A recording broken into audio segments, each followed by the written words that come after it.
And this is where I move into my scintillating example of what an Ignite spark can be. I'm going to share a story via these slides.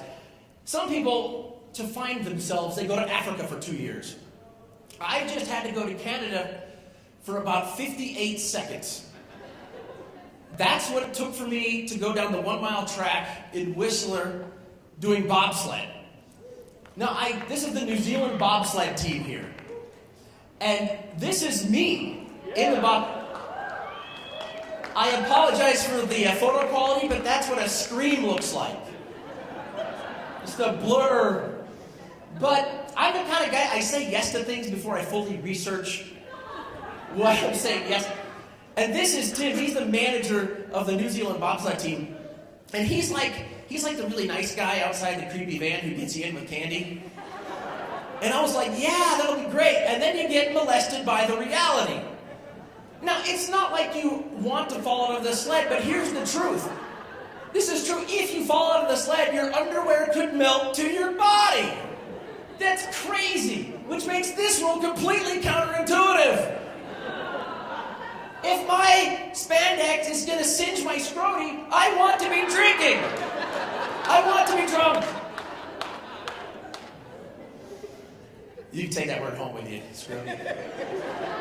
So here it is at the top, and this is where you're like, oh, well, this isn't so bad. And you kind of do this little rickety start, a little bit driving Miss Daisy. I had that masculine impulse where I'd like, this would be better if I were driving.